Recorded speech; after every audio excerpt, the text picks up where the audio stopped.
Hello, Taurus. Welcome to the Plaid Sheep Oracle. This round I am doing a general reading based on a quote. I used to collect quotes, write them down in a book and a journal.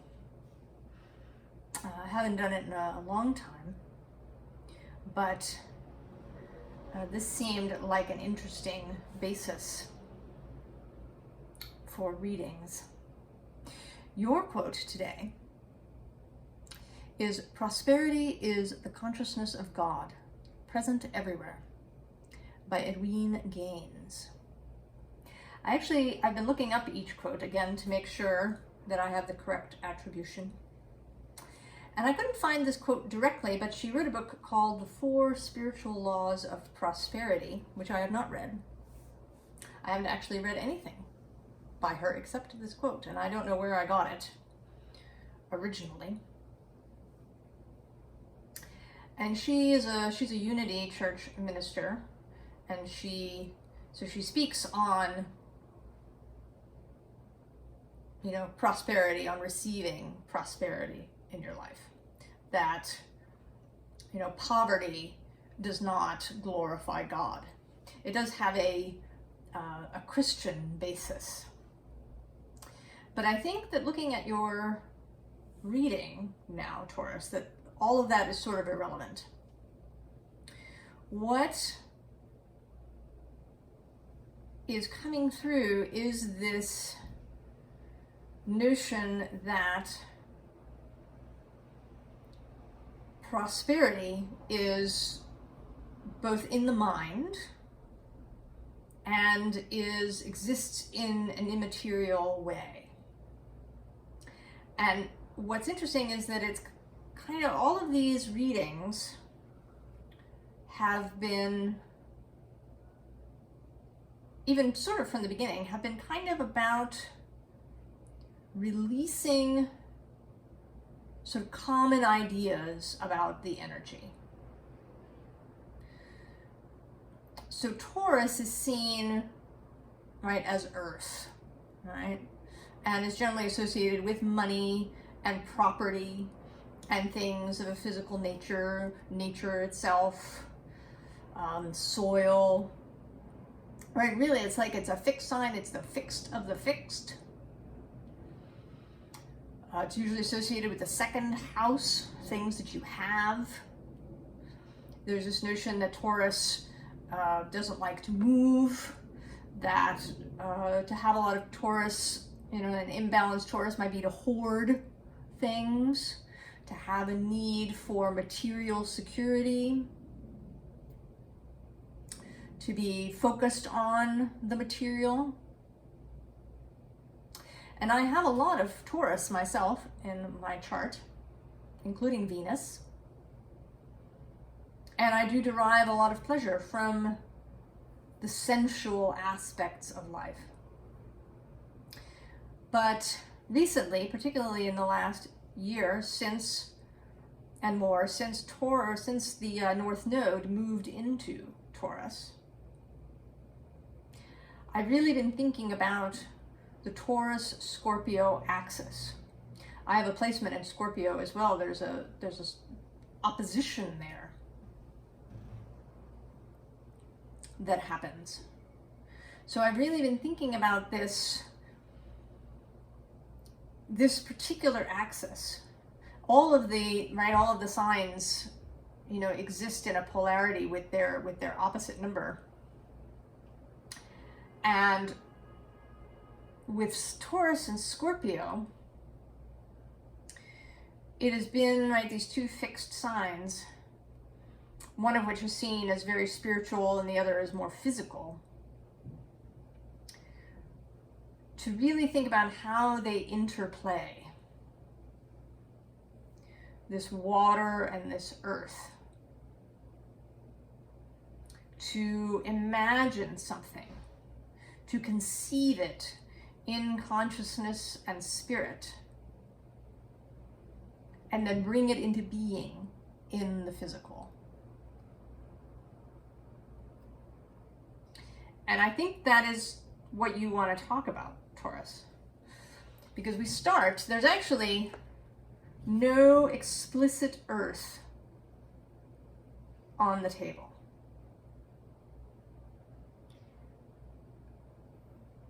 There's a little bit of air, but it's mostly fire and water. Mostly, but I'll get to that. So we start with this underlying 8 of water. And this one has, right, the figure is standing there with a chest full of riches. And it can be a little hard to tell whether that ship is coming to take this person away, or whether this ship has just dropped this person off somewhere and is now leaving. And I think that in your case, Taurus, you're sort of looking out, that it kind of doesn't matter. What matters here is that you are standing on earth and looking out at the water. The first combining of the two.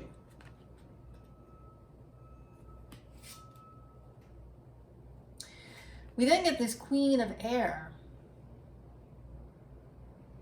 traditionally Libra.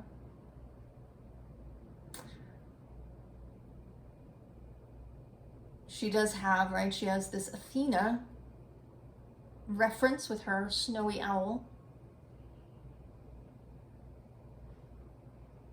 And I think you have been really exploring things intellectually in your mental consciousness.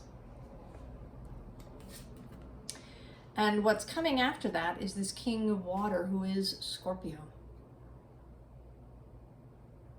I think you've been considering Scorpio and how Taurus and Scorpio interweave and play with one another. We often talk about the North Node as something that is being released, something from the past. But I don't actually see it that way. I agree with a different view, that is that our South Node is just what comes most easily. It's what we kind of have naturally, or what we learned when we were tiny, right? When we're first born, our minds are making millions of connections every second. We absorb things like a sponge. So we learned a way of being, a way of moving through the world that kept us safe, that felt natural and easy to us. And the North Node is something we are called to, a different way of being in the world. But it's not that we want to reject the South Node and go entirely into the North. We want to exist in balance, to have the South Node be the foundation. Right? The thing that is easy, that we don't have to think about a lot. And then to reach for that North Node, knowing that that stability is with us. So with this South Node in Scorpio, I think that we are being asked to consider our spiritual foundations, our depth foundations, our ability to merge with something, to really explore, to go into the deep, down, and how that supports this Taurus North Node. How that supports the shoots that come out of the ground and grow. And what follows is 3 cards of fire. There's the 4 of fire, the King of Fire, and then this Messenger of Fire. And I feel like this is you having a revelation. I mean, first there is this play, right? This 4 of fire is sweet, it's kind of joyful. There's play happening. There's ease. This fairy playing her flute. And then this King of Fire, who I think is you, is watching this ease and feeling his heart expand.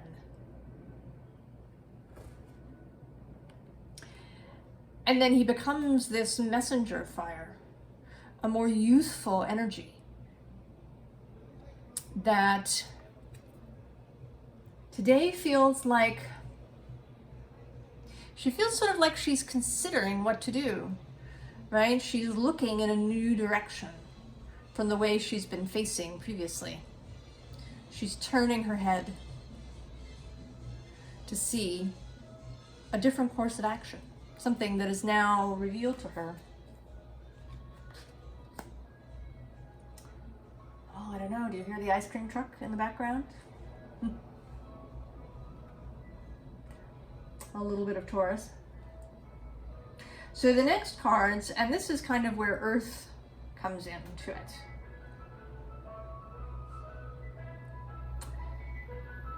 These are the Materia Prima cards.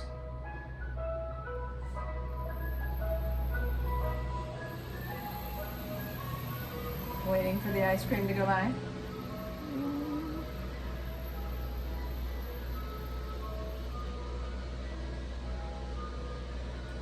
A lot of noise now. So what feels to me here in the beginning, right, of this, and the Materia Prima is based on the periodic table of elements. So the building blocks of the universe, a very Taurus idea. So this kind of is where this Taurus energy appears. But it is also, in its way, Scorpio. When we move from Newton's kind of idea of physics, of matter, into the quantum universe, we came to see that things are not nearly as solid as we thought. That not only is there a great deal of space in all atoms, but there is this quantum field where things are indeterminate. And that's a very scorpionic idea. So we begin kind of with an indeterminacy a little bit. There's these two cards within the underlying and then the one next to it, both of which are sort of incomplete. There's an incomplete image. We don't know what this fabric is attached to.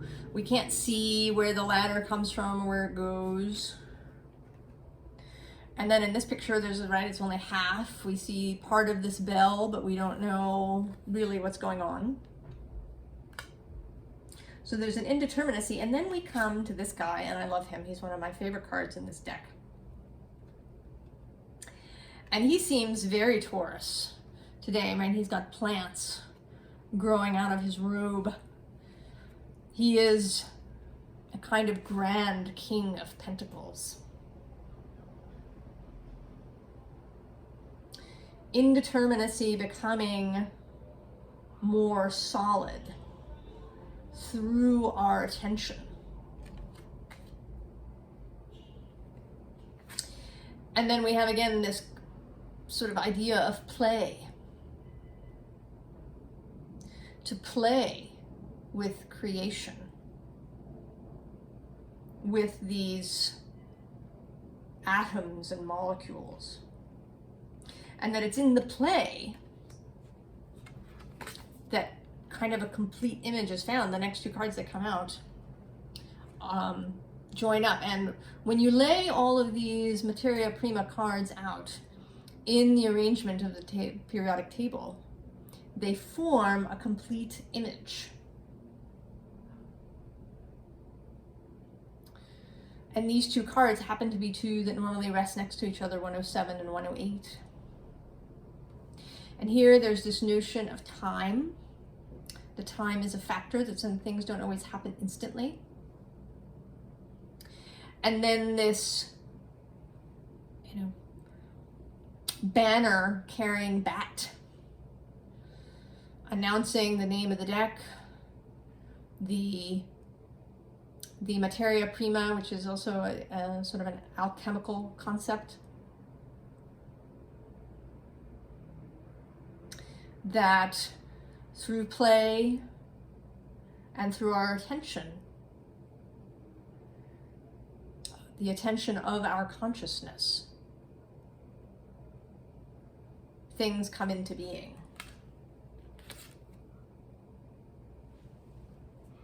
Now, as Taurus, we do enjoy sensual things. Taurus enjoys sensual things. So it may be that you really enjoy the physical aspects of creation, as this craftsman of fire does. Combining fire and earth in the form of this iron.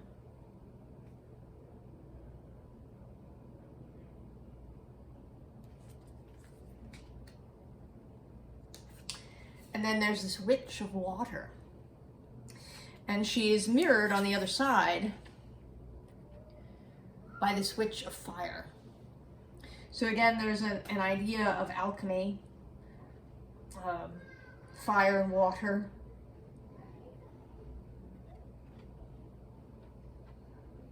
This can evoke some temperance images. Sometimes temperance will have fire and water. So there's and witches, right, they work with the elements in a tangible way through ritual.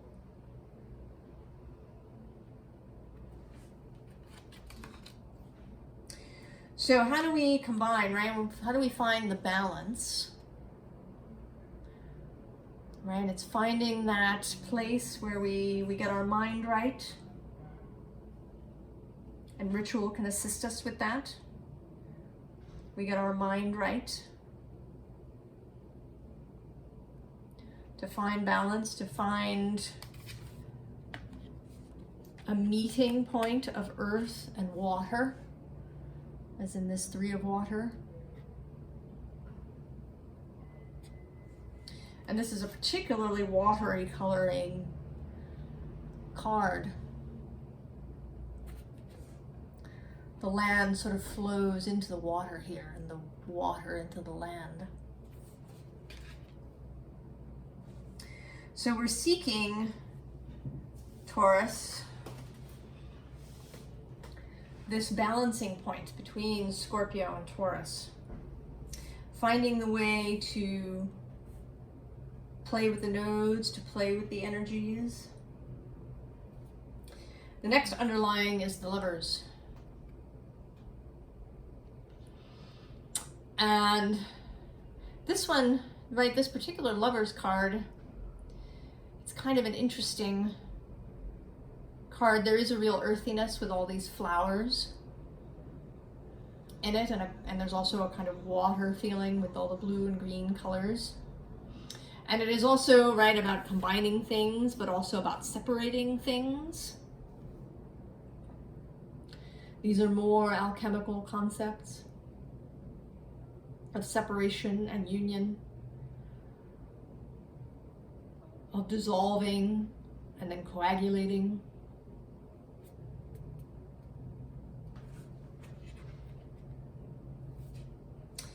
The Three of Water appears again in this Three of Emotions card, although this is very different.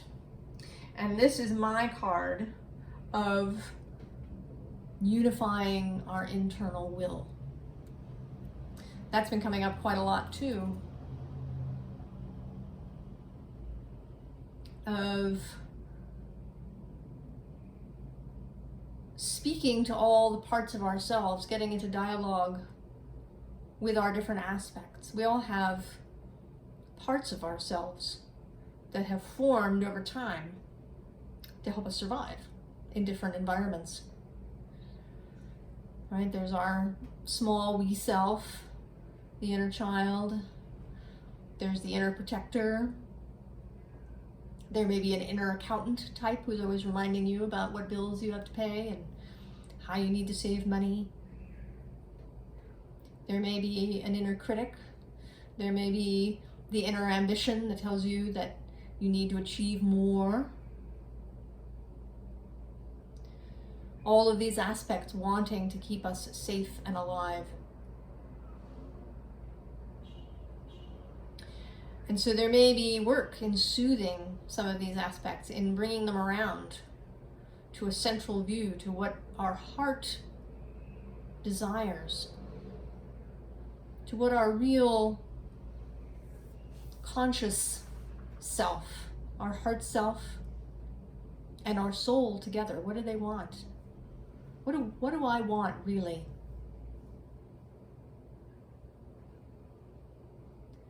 I need to bring all these parts into harmony, because if, maybe what I want is to travel the world, and there's some part of me that's really frightened of that aspect, I may be creating roadblocks for myself. I need to bring that part into the fold. And I think that if you are doing this work, Taurus, this scorpionic work, then whatever you're doing is working, because what we get next is the Emperor. And the Emperor is the unified will. Right? The Emperor represents all the king energy. And in this deck, it's all the muse energy, all the muses. Earth, air, fire, and water combined. And this Emperor is joyous. And I always feel, right, that she's dancing to her inner music. This seems like, a musical stave with the figures here like notes.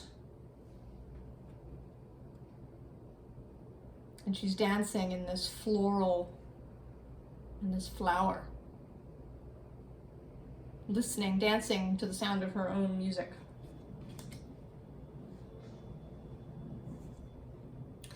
And these last couple of cards seem they're really sort of a repetition.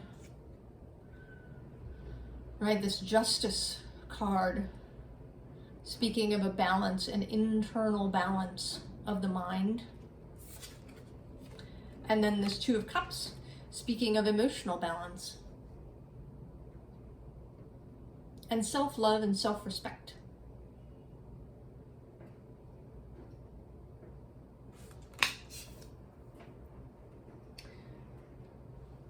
So Taurus, if you are coming into awareness of how your consciousness is related to what you have in your life in terms of prosperity, in terms of affluence, of resources that flow into your life, of money, even of people, friends, and loved ones. All of the different aspects of prosperity as a whole mindset.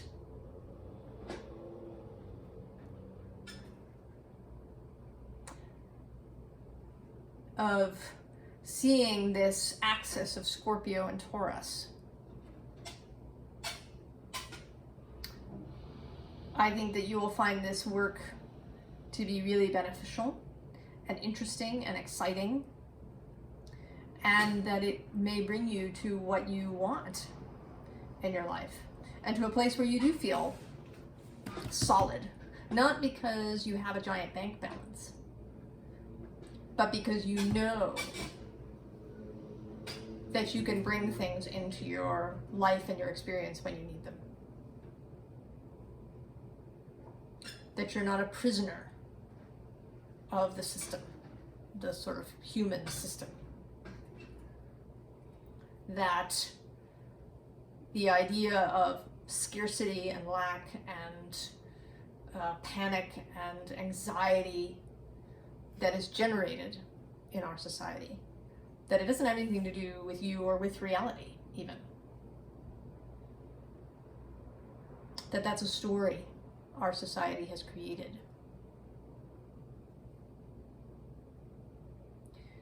That we can live in a balanced way with nature, with each other,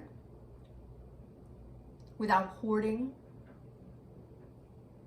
That this flow, this prosperity is natural. That it is the consciousness of God, present everywhere. Because we are also the consciousness of God. God experiencing God.